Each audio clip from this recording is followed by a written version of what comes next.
Hello students, तो आपने दूध को खराब होता हुआ, लोहे को जंग लगता हुआ और पेपर को जलते हुए तो देखा ही होगा। तो अब ये क्यों होता है और कैसे होता है वो हम इस चैप्टर में पढ़ेंगे।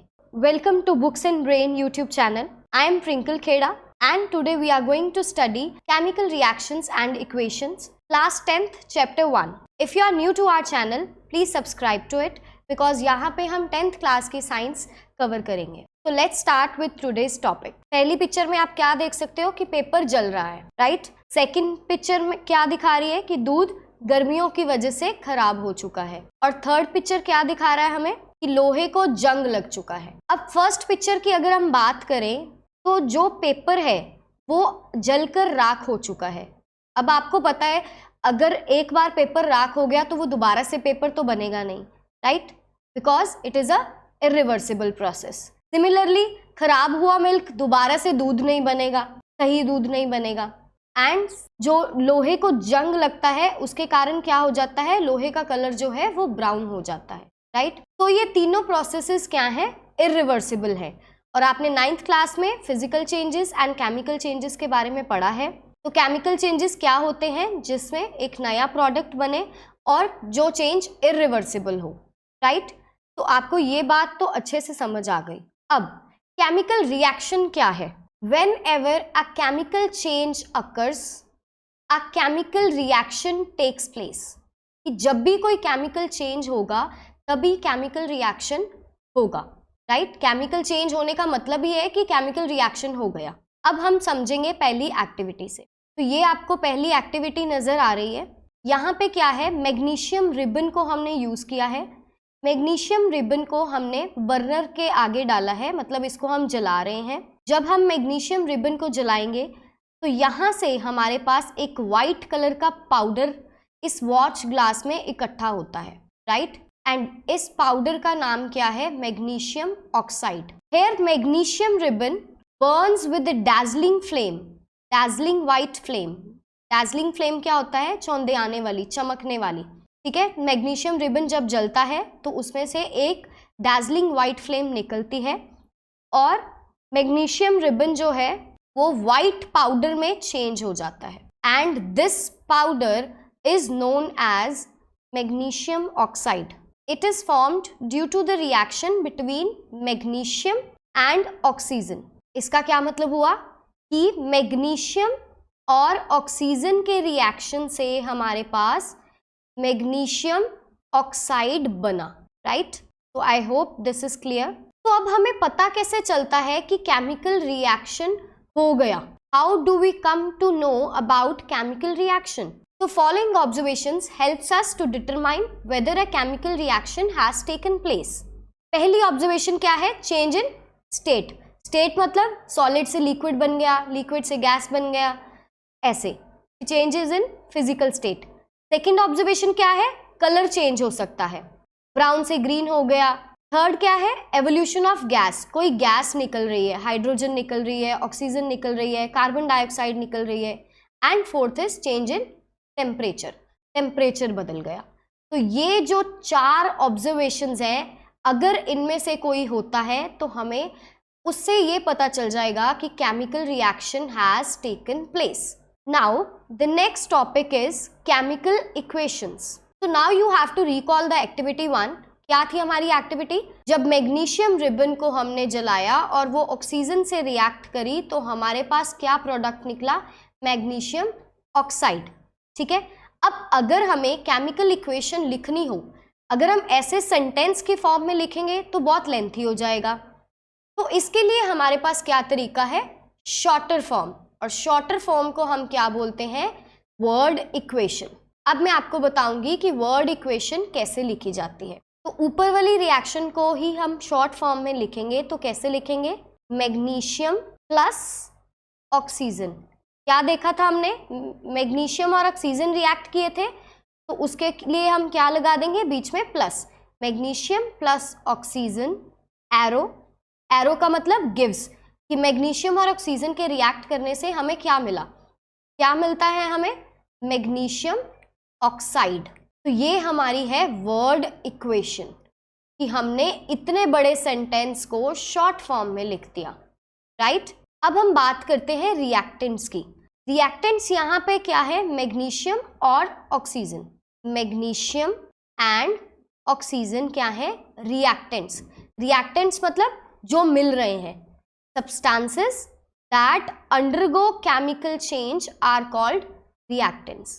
क्लियर, कि जिनसे रिएक्शन हो रहा है, जो चीजें मिल रही हैं, उसको हम बोलते हैं रिएक्टेंट्स। और प्रोडक्ट्स मतलब कि a new substance formed during the reaction. Reaction में जो नया सब्सटेंस बनता है उसको हम बोलते हैं प्रोडक्ट्स। एंड यहाँ पे नया सब्सटेंस क्या बन रहा है, मैग्नीशियम ऑक्साइड, तो ये हमारा आ जाएगा प्रोडक्ट्स।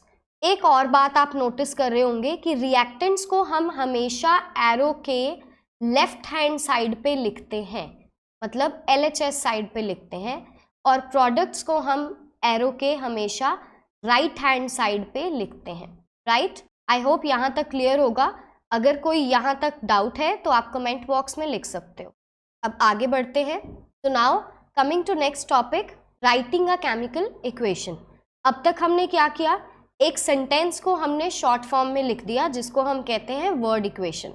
अब वर्ड इक्वेशन से भी हमने शॉर्टर फॉर्म में लिखना है, और वो कैसे लिखेंगे, using chemical formula instead of words. Chemical formula हम यूज करेंगे वर्ड्स के जगह पर। अब हमारी वर्ड इक्वेशन क्या थी, magnesium plus oxygen gives magnesium oxide. अब हम वर्ड्स की जगह पे केमिकल फॉर्मूलाज डाल देंगे। तो मैग्नीशियम का केमिकल फॉर्मूला है Mg, ऑक्सीजन के लिए हम लिखते हैं O2 एरो, मैग्नीशियम ऑक्साइड का फॉर्मूला है MgO। ये क्या आ गई हमारी chemical equation in the more shorter form. Mg plus O2 gives us MgO. Magnesium plus oxygen gives us magnesium oxide. अब आपका अगला काम क्या है कि आपने यहाँ पे काउंट करना है और कंपेयर करना है number of atoms of each element on LHS and RHS of the arrow. LHS और RHS मैंने आपको बताया था, left hand side and right hand side of the arrow. आपने क्या करना है, हर एलिमेंट के नंबर ऑफ एटम्स को काउंट करना है और कंपेयर करना है। अब एरो की लेफ्ट साइड में अगर हम Mg की बात करते हैं तो मैग्नीशियम हमारे पास क्या है, 1 है, और एरो की राइट हैंड साइड में हम देखेंगे तो यहाँ पे भी हमारे पास मैग्नीशियम क्या है, 1 है। ठीक है, अगर हम ऑक्सीजन की बात करें, लेफ्ट हैंड साइड पे ऑक्सीजन के ये 2 नंबर ऑफ एटम्स हैं, लेकिन यहाँ पे ऑक्सीजन क्या है, 1 ही है। राइट, तो मतलब कि अगर हमारे पास number of atoms left hand side और RHS राइट हैंड साइड में इक्वल हैं तो हमारी जो इक्वेशन है वो बैलेंस्ड इक्वेशन बोली जाती है। अगर नंबर ऑफ एटम्स सेम नहीं है LHS और RHS में तो उस इक्वेशन को स्केलेटल इक्वेशन बोला जाता है। अब यहाँ पे हमने देखा था कि मैग्नीशियम तो हमारा सेम था लेकिन ऑक्सीजन सेम नहीं था, तो इसका मतलब ये कौन सी इक्वेशन होगी, स्केलेटल इक्वेशन। राइट, कौन सी इक्वेशन होगी ये, स्केलेटल इक्वेशन। अब इक्वेशंस को बैलेंस कैसे करना है हम ये सीखेंगे। तो आपने रिकॉल करना है 9th क्लास में जो आपने पढ़ा था, law of conservation of mass, उसको हम रिकॉल करेंगे। क्या कहता है ये law, that mass can neither be created nor be destroyed. Mass को ना ही बनाया जा सकता है ना ही बिगाड़ा जा सकता है। क्या मतलब है इसका, कि जो नंबर ऑफ एटम्स हैं हर एलिमेंट के वो सेम रहते हैं, remains the same before and after a chemical reaction. Chemical reaction से पहले और केमिकल रिएक्शन के बाद जो नंबर ऑफ एटम्स हैं एलिमेंट के वो हमेशा सेम रहते हैं। राइट, तो now we will learn how to balance the previous equation. तो हमारी प्रीवियस इक्वेशन क्या थी, Mg plus O2 gives us MgO. Magnesium plus oxygen gives us magnesium oxide. तो यहाँ पे पहला स्टेप क्या था, आपको पता है कि हमने क्या करना है, लेफ्ट हैंड साइड और राइट हैंड साइड को हमने नंबर ऑफ एटम्स को कंपेयर करना है। Mg यहाँ पे एक है, यहाँ पे एक है, तो Mg तो मतलब बैलेंस्ड है, लेकिन ऑक्सीजन यहाँ पे क्या है, 2 है, तो यहाँ पे एक है। तो इसके लिए हम क्या करेंगे, कभी भी आप लोग ऐसा नहीं करोगे कि ऑक्सीजन के पैर में आप 2 लगा दोगे, नो, दिस इज रॉन्ग। इसके बदले में आप क्या करोगे, यहाँ पे इसके साथ आप 2 लगाओगे। इसका मतलब क्या हो गया कि अब यहाँ पे ऑक्सीजन के जो नंबर ऑफ एटम्स हैं वो डबल हो गए, राइट।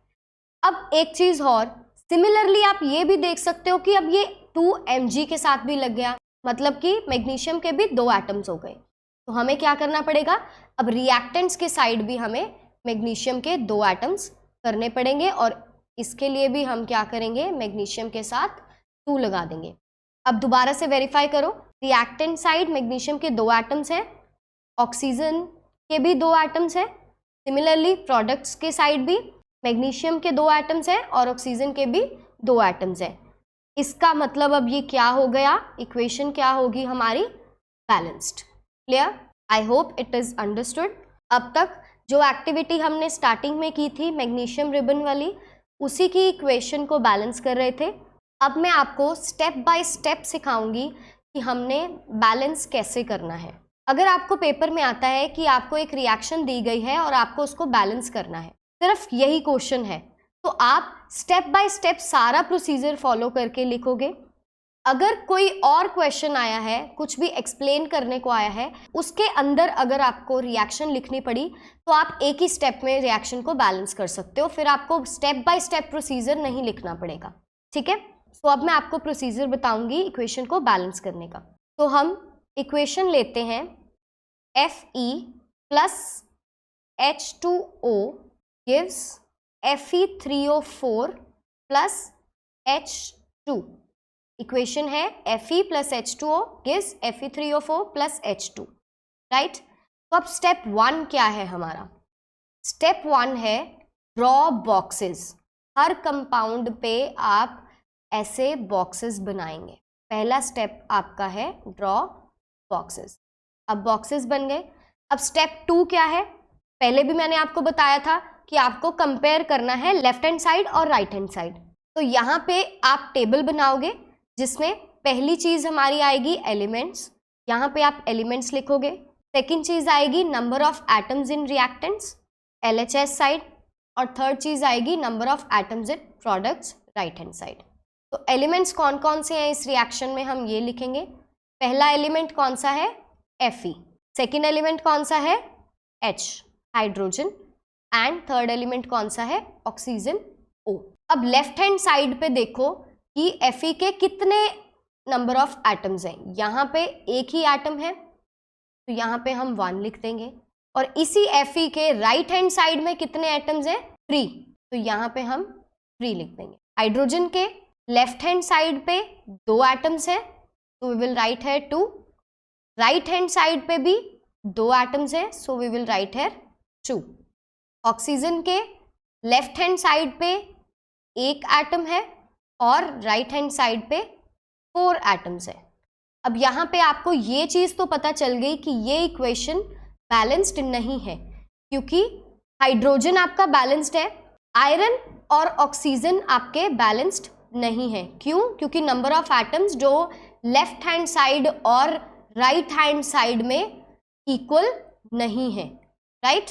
तो इससे आपको क्या पता चल गया, इस इक्वेशन को हम क्या बोलेंगे, स्केलेटल इक्वेशन। और अब हमें इस स्केलेटल इक्वेशन को बैलेंस करना है, राइट। तो आपको स्टेप 2 समझ आ गया।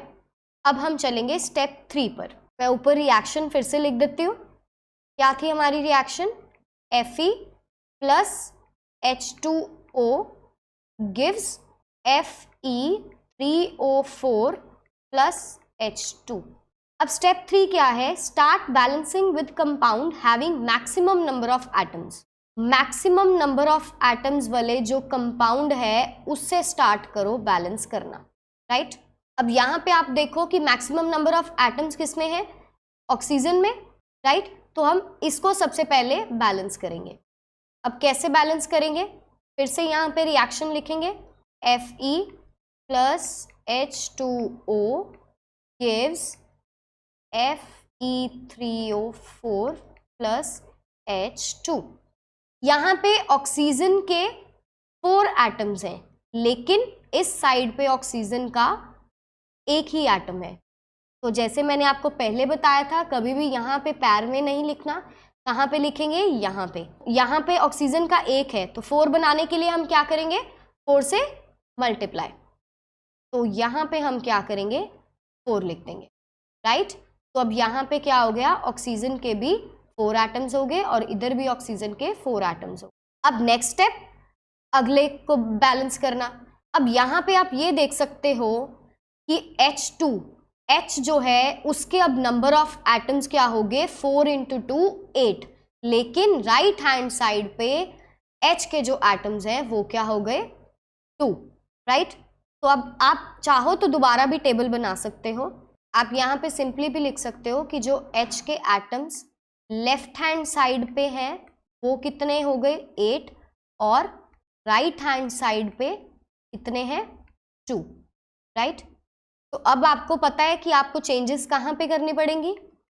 राइट हैंड साइड पे। अब हमारी पहले वाली ये वाली रिएक्शन हम उठाएंगे क्योंकि हम ऑक्सीजन ऑलरेडी बैलेंस कर चुके। Fe3O4 plus H2। तो यहाँ पे अब H के एटम्स 8 हैं, यहाँ पे 2 हैं। 8 बनाने के लिए हम क्या करेंगे? 4 से मल्टीप्लाई करेंगे। अब हमारा हाइड्रोजन भी बैलेंस हो चुका है। रहता क्या है? Fe। यहाँ पे Fe क्या है? 3। यहाँ पे क्या है? 1। तो हम क्या करेंगे? इसके साथ 3 लगा देंगे। क्लियर? अब इसको हम बोलेंगे बैलेंस्ड इक्वेशन। वेरीफाई करने के लिए आप दोबारा से काउंट एंड कंपेयर कर सकते हो। Fe लेफ्ट हैंड साइड पे 3 एटम्स हैं, राइट हैंड साइड पे भी 3 हैं। सिमिलरली हाइड्रोजन के 4 × 2 लेफ्ट हैंड साइड पे 8 एटम्स हैं, राइट हैंड साइड पे भी 4 × 2 8 एटम्स हैं।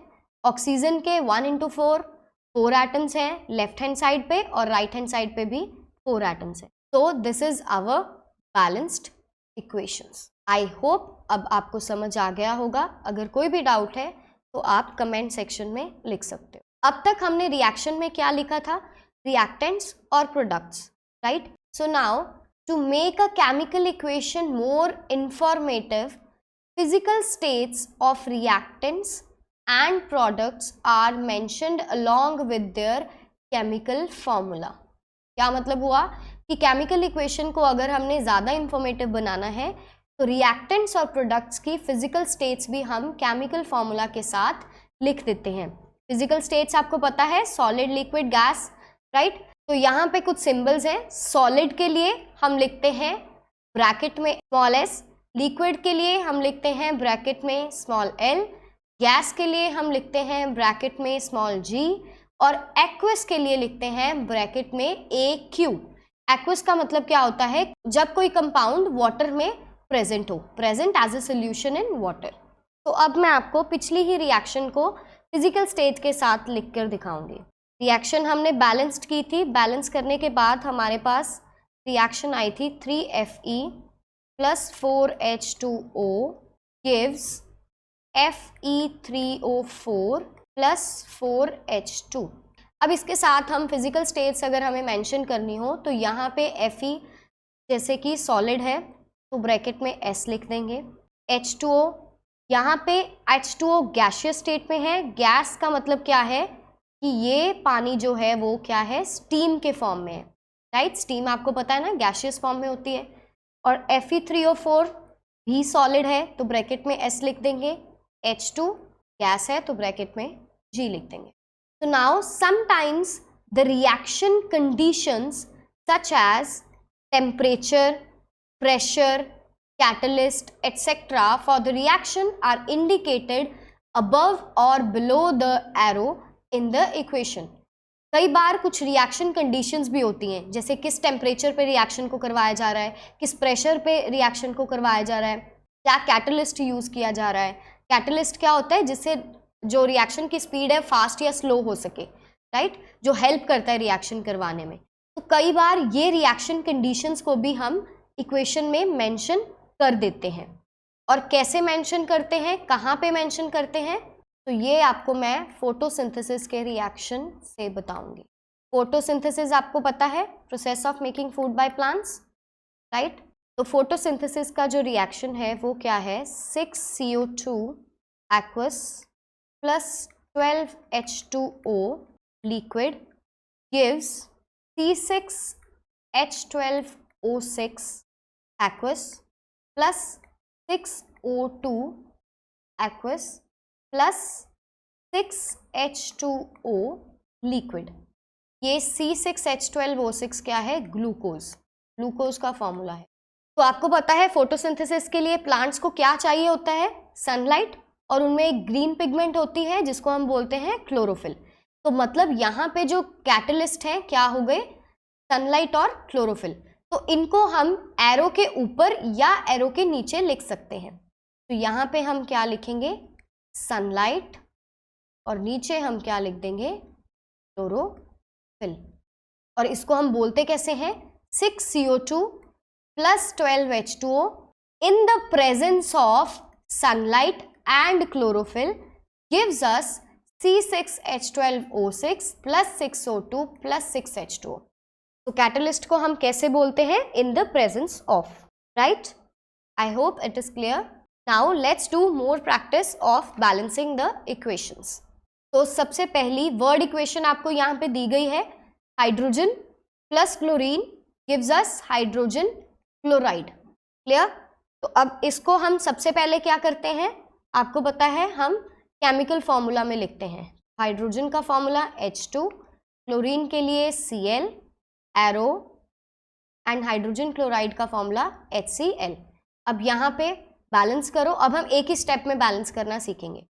यहाँ पे बैलेंस करोगे, पहले कंपेयर करोगे, हाइड्रोजन के 2 एटम्स हैं और यहाँ पे हाइड्रोजन का 1 एटम है, तो हम क्या करेंगे, इधर 2 लगा देंगे।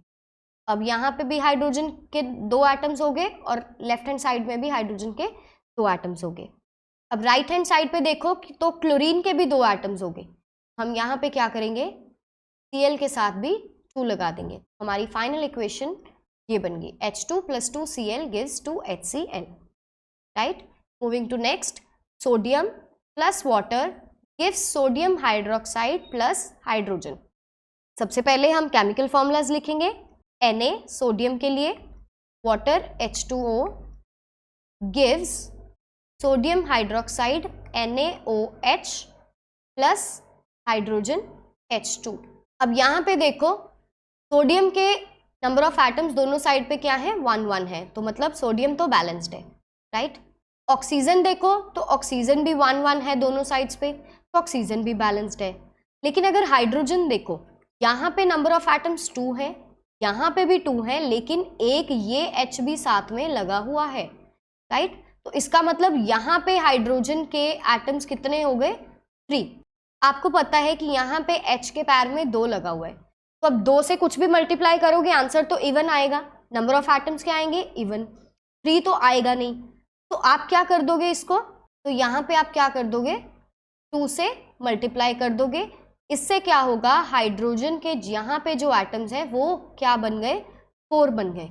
लेकिन अब यहाँ पे फिर से 3 है, तो अब इसके लिए क्या करोगे, इस हाइड्रोजन 2 तो ये सेपरेट है, अगर हम इस हाइड्रोजन को 2 कर दें, यहाँ पे हम 2 लगा दें, तो ये भी अब 2 हो गए, 2 × 1 2। तो अब यहाँ पे भी जो हाइड्रोजन के नंबर ऑफ एटम्स हैं वो 4 बन गए, राइट। तो अब हाइड्रोजन बैलेंस हो गया। लेकिन अब फिर सोडियम में प्रॉब्लम आ गई। अब यहाँ पे सोडियम के 2 हो गए, यहाँ पे 1 है, तो क्या करोगे, सोडियम के लिए भी यहाँ पे 2 लगा दोगे। ऑक्सीजन यहाँ पे नंबर ऑफ एटम्स 2 हैं, यहाँ पे ऑक्सीजन के भी नंबर ऑफ एटम्स 2 हैं, तो अब यहाँ ये इक्वेशन आपकी बैलेंस्ड होगी, ठीक है। तीसरी इक्वेशन पे चलते हैं। Barium chloride plus aluminium sulphate gives us barium sulfate plus aluminium chloride. First of all, you know what we will do, chemical formula लिखेंगे, BaCl2 plus aluminium sulfate का फॉर्मूला होता है Al2 ब्रैकेट में SO4, इसके पैर में 3, Al2SO4 3 gives BaSO4 plus aluminium chloride AlCl3, right? Now start balancing. अब bracket के पैर में 3 लिखा हुआ है, इसका मतलब कि ये SO4 कंपाउंड के 3 एटम्स हैं, राइट। तो SO4 यहाँ पे भी है लेकिन यहाँ पे 1 है, तो इसके लिए हम क्या करेंगे, यहाँ पे 3 लगा देंगे। SO4 बैलेंस्ड हो गया। लेकिन अब यहाँ पे बेरियम 3 हो गए और यहाँ पे बेरियम 1 है, तो यहाँ पे क्या करेंगे, बेरियम पे भी 3 लगा देंगे, बेरियम भी बैलेंस्ड हो गया। अब यहाँ पे Cl भी चेंज हो गया, Cl2 था पहले, लेकिन अब क्या हो गया, 2 × 3 6, Cl 6 हो गया। तो यहाँ पे Cl क्या है, 3, तो इसके लिए हमें क्या करना पड़ेगा, यहाँ पे 2 लगाना पड़ेगा, राइट। अब एल्युमिनियम भी चेंज हो गया, यहाँ पे एल्युमिनियम 2 हो गया और इस साइड पे ऑलरेडी एल्युमिनियम 2 है, सो एल्युमिनियम भी बैलेंस्ड है। तो अब आप रीचेक कर लो, barium 3, barium 3, SO4 3, SO4 3, Cl6, Cl6 and Al2 and Al2. So hence equation is balanced. I hope you are clear with today's topic. इसी चैप्टर को हम नेक्स्ट वीडियो में कंटिन्यू करेंगे। Thank you and for more videos subscribe books and brain.